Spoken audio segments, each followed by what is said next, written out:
É importante que vocês saibam que as circunstâncias estão mais na abordagem semântica e que não adianta decorar. Dentro de uma construção, vocês vão ter que avaliar se a palavra dá ideia de tempo, de modo, de finalidade, de... E aí, isso aí é só o texto que vai dizer. Nós temos circunstância de tempo, de modo, de lugar, de finalidade, de companhia, de afirmação e assim por diante. As circunstâncias são quase que infinitas, já que vão depender da situação de uso da língua. Eu me lembro quando eu estava na 7ª série, outro dia, né? 2 anos atrás, quando eu estava na 7ª série, caiu numa prova a seguinte frase. Era assim, ó, quer ver? Com certeza, o rapaz chegou cedo. Vamos pegar uma frase qualquer. Com certeza o rapaz chegou cedo. E a pergunta na prova era, esse com certeza, ele exprimia circunstância de quê? Estava lá na letra A, certeza. Letra B, afirmação. Letra C, modo. Letra D, dúvida. Eu muito espertamente marquei a letra A, feliz, com certeza, advérbio de certeza e acabou. Só que eu fui pouco maldosa, porque se o advérbio fosse classificado como advérbio de certeza, ele também poderia ser de afirmação e uma alternativa anularia a outra. De modo ele não seria jamais, porque com certeza não é a maneira como ele realizou a ação. E isso eu vou mexer muito com vocês lá na oração adverbial. Para ser advérbio de modo, eu tenho que conseguir visualizar a maneira como a ação foi realizada. Ele falou calmamente, ele chegou agitadamente. Você consegue visualizar um modo como a ação foi realizada. Agora, já que não poderia, se pudesse ser de certeza, ele também seria de afirmação. Não podia ser nem a letra A, nem a letra B. De modo ele não seria, porque com certeza não indica como a ação foi realizada. Só restaria a letra D, que era a resposta, advérbio de dúvida. Mas eu pensava, como que com certeza pode ser advérbio de dúvida, já que é de certeza? Aí, era a forma de cobrança da professora. De fato, se você fosse medir a certeza numa escala da dúvida, eu posso dizer da mesma forma, eu tenho 100% de certeza ou eu tenho 0% de dúvida. Eu estou dizendo a mesma coisa com âmbitos diferentes. Ou, por exemplo, eu tenho dúvida, eu tenho 100% de dúvida, ou seja, eu tenho 0% de certeza. É a mesma coisa, só que formas de cobranças diferentes. Nós temos que tomar cuidado, porque se ele te pergunta, com certeza é um advérbio de certeza? Pode ser. É um advérbio de dúvida? Pode ser. Ele pode ser 100% de certeza ou 0% de dúvida, depende da abordagem. E é isso que a gente precisa de aprender. O português, nós temos que ler a prova e saber o que está sendo cobrado ali.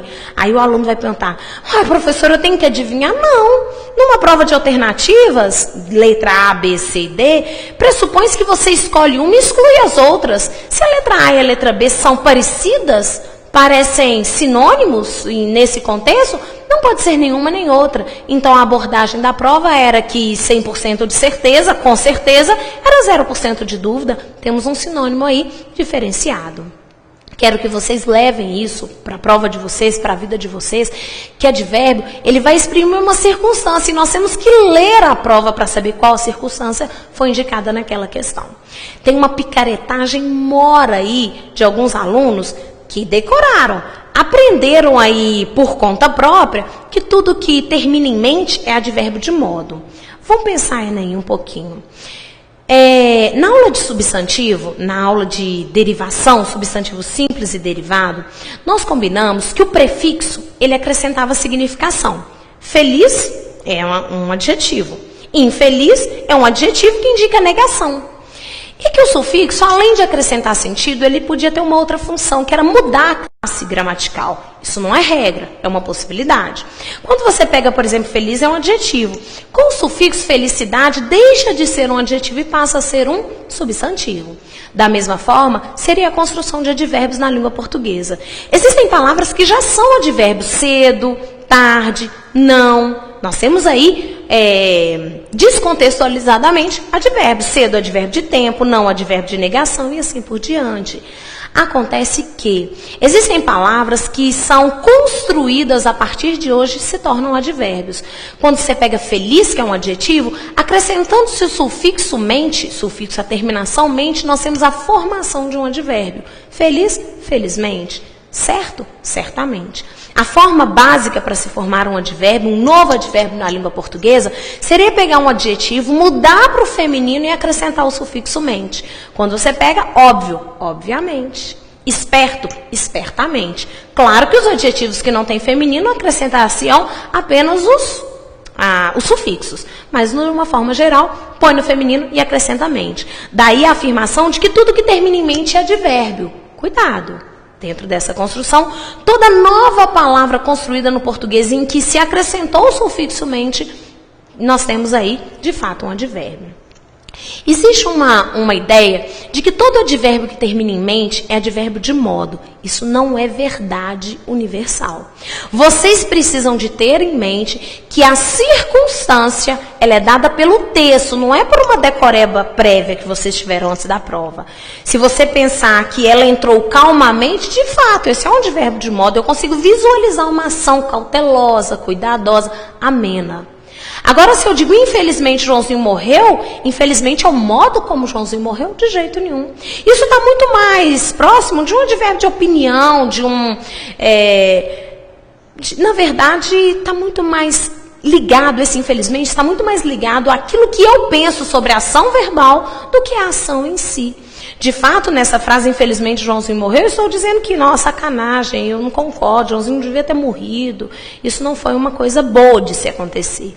Esse, de fato, não seria, dentro da questão, um advérbio de modo. Então, falou em circunstância, nós vamos ter que ler na prova. E vamos lembrar de uma coisa. O fato de você interpretar de um jeito não quer dizer que a interpretação do outro esteja errada. O fato de você imaginar que com certeza é um advérbio de certeza, não quer dizer que ele exprima também circunstância de dúvida. De nenhum % de dúvida. Então, o mais seguro é você avaliar a questão e ver se a leitura da prova está correta. E não a única leitura que você acha que está. E não uma única leitura que você fez e acha que está correta. Agora nós vamos entrar num outro campo do advérbio, que é um campo super questionável, que era a questão da flexão. Durante muito tempo decorou-se, advérbio é invariável. De fato, essa noção ela ajuda quando a gente quer diferenciar o advérbio do adjetivo. A gente pensa assim, por exemplo, o professor é alto, adjetivo. Por que se eu mudar o professor para professor, vai ficar a professora é alta? Percebe-se que existe uma relação entre alto e o substantivo, que vai definir essa palavra como adjetivo. Alto, nesse contexto, é adjetivo, porque se liga ao substantivo, é escravo dele, portanto, varia de acordo com ele. Numa outra frase, o professor fala alto. Se eu mudar para o feminino, a professora fala alto.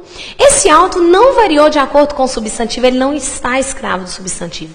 Esse alto aí vai ser a maneira como ele fala, está ligado ao verbo. A não flexão me direciona a perceber que isso não é mais um adjetivo, mas é um advérbio. Acontece que essas generalizações no português, elas levam a algumas verdades que acabam nos induzindo ao erro. Vamos imaginar essa frase.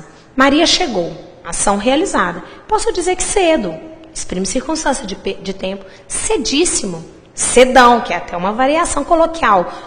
Cheguei cedaço, cedão, cedo demais. Essa ideia, viram que eu coloquei cedo, cedíssimo, cedão, cedaço, cedo demais. Na primeira expressão, cedo exprime ideia de tempo. Agora, essa variação oculta, correta, cedíssimo, além de exprimir a noção de tempo, nós temos aí uma intensidade junto. É como se eu dissesse Maria chegou muito cedo, ou seja, Maria chegou cedíssimo. Essa flexão, ela vai indicar que o advérbio não é como a gente fazia, tampava o olho e pensava. Advérbio é invariável. Não é assim. Ele tem uma flexão gramatical correta, perfeita, aceita por todos os gramáticos, que é a flexão de grau. Dessa forma, ele não pode, como colocamos anteriormente, vamos corrigir, ser tido como invariável e ponto. Nós vamos entender que existe uma flexão já própria para todos os advérbios, que é a flexão de grau, que vai indicar, além da circunstância prévia do advérbio, a ideia de intensidade. Nós vamos ver agora uma outra frase, porque no início, na hora que eu conceituei advérbio, eu disse duas coisas.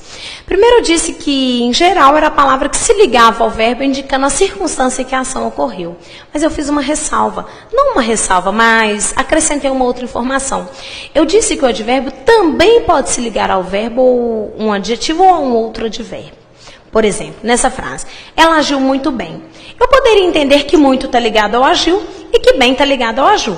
Muito intensidade, bem o modo. Só que, pera lá, eu fiz a frase para dizer que ela agiu com intensidade, muitas vezes, ou que eu fiz a frase para dizer o modo, a maneira como ela realizou a ação? Parece que nessa construção eu estou dizendo que Maria não agiu só bem, ela agiu muito bem. Esse muito intensifica o quão bem ela agiu, não é assim? Uma frase interessante seria, ela nada muito bem. Nessa construção, a frase não é para intensificar a quantidade que ela nada, mas o quão bem ela nada, não é? Vamos analisar essa frase e a primeira coisa que a gente acha é o verbo. O verbo seria o verbo agir, que é um verbo de ação. Depois que a gente acha a frase, a gente divide em dois grupos. Ela seria a parte não verbal, agiu muito bem a parte verbal. Posso inclusive dizer para vocês que dentro dessa expressão agiu é um verbo de ação e, portanto, ele é núcleo. Fechou. E poderia acrescentar dizendo que ela é a parte mais importante, é a palavra mais importante da parte não verbal. Agora nós vamos ligar.